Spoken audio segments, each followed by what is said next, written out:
Actividad cartilla temática, violencia sociedad tercer periodo, de Luisa Chaparro, 11-2. La portada respectiva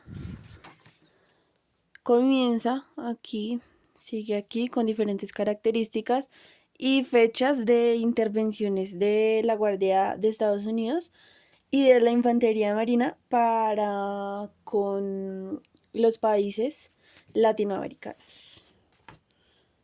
Y aquí continúa.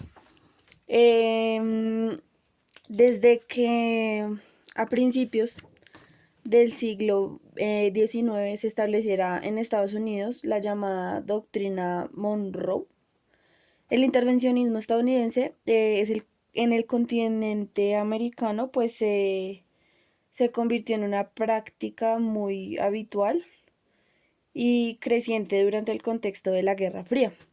Inicialmente, pues la lógica de América para los americanos era un alegato anticolonial que se promulgó desde Washington para prevenir las intervenciones europeas en el suelo americano. Una vez todas, o por lo menos la mayoría de las colonias en el continente se habían independizado.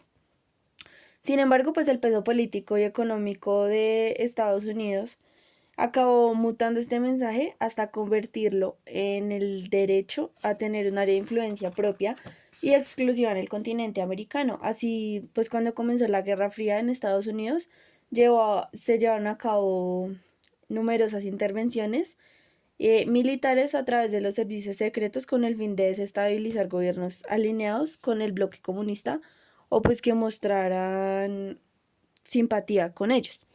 El primero fue México, como lo dice acá. Fue la primera víctima de la doctrina Monroe. Después, pues en 1846 hasta 1848, Estados Unidos llevó a cabo la guerra contra el país, contra México, que pierde casi la mitad de su territorio, que son Texas y California, los cuales ahora pues hacen parte de ese territorio. Sigue con diferentes ataques en, en Cuba, en Nicaragua, en Brasil, en México también, Nicaragua, eh, en República Dominicana. Este dato es importante, la Infantería Marina es el estado estadounidense invadió Honduras en 1924 para mediar en un enfrentamiento civil. Pues eso es lo que aparentemente ellos querían, pero realmente pues llegaron fue a someter al pueblo a lo que ellos quisieron y obviamente pues pasaron por encima de los derechos de muchísimas personas. Ahí apareció la Operación Cóndor, que para la década de los 80, de los 70 y de los 80, Estados Unidos promovió apoyo en varias dictaduras en Brasil, Bolivia, Paraguay, Chile y Argentina.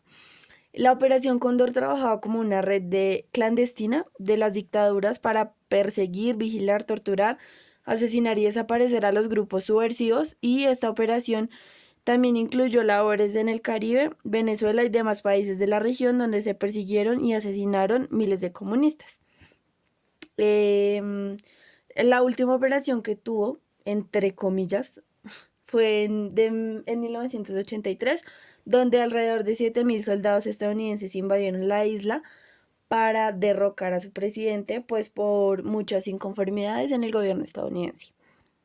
La intervención armada significa la intromisión de un Estado sobre un territorio extranjero, ya sea por simple amenaza o por medio de ocupación. La intervención armada supone como el uso de la fuerza y obviamente pues de las armas y de las invasiones abusivas. De acuerdo a su duración se puede dividir de pronto en permanente o en temporal. El temporal depende de la gravedad de los sucesos. Son intervenciones armadas, de hecho, cuando el país que interviene al otro lo hace por su propia cuenta. La intervención armada solicitada ocurre cuando un país le pide a otro que intervenga para solucionar sus conflictos internos, y las intervenciones pueden ser de hecho o solicitadas. Un ejemplo de intervención armada puede ser la incursión armada de los Estados Unidos en Irak en 2003, pues ahí de ahí para adelante. Mientras que la intromisión etíope en Somalia a finales del año 2006 es un ejemplo de intervención armada solicitada. Y pues las organizaciones internacionales también hacen uso de la Fuerza Armada cuando intervienen de acuerdo de las Naciones Unidas. La mayoría de las intervenciones se presentaron durante finales de 1800 y principios de 1900, pues todos esos años, casi hasta el 2000, y la mayoría de las incursiones militares imponen la teoría, bueno, o la doctrina Monroe, que es intervencionista, que promovió segregación del canal de Panamá, que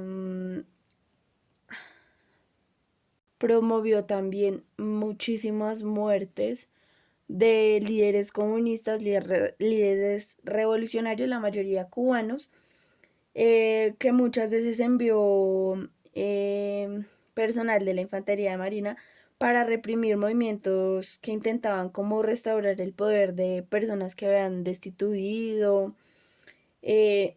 Ahí ya se habló pues también de la Operación Cóndor, como anteriormente ya la expliqué. Se ejecutaron demasiados golpes de estados por parte de esta doctrina, incrementa demasiado la asistencia de militares estadounidenses en el continente latinoamericano. Inician en un momento, creo que fue en 1980 o 1981, inician la guerra contra el sandinismo y se autoriza a la CIA recursos por 19,5 millones de dólares para crear la llamada Contrafuerza Paramilitar, que está compuesta de antiguos miembros de la Guardia Nacional de la derrocada dictadura de Anastasio Somoza, que creo que fue un presidente de Nicaragua. Y pues ya. Em, También influyó mucho en Panamá para el año de 1918, cuando las tropas estadounidenses ocuparon totalmente Panamá para supervisar las elecciones legislativas y municipales, controlando, digamos, que no hubieran como irregularidades, pero realmente sí se presentaron denuncias de demasiadas irregularidades. Y en julio de ese año ocuparon la provincia de Chiriquí, alegando que era preciso en virtud de la seguridad de los estadounidenses, excusándose, digámoslo así, para ocupar un país que no les pertenece.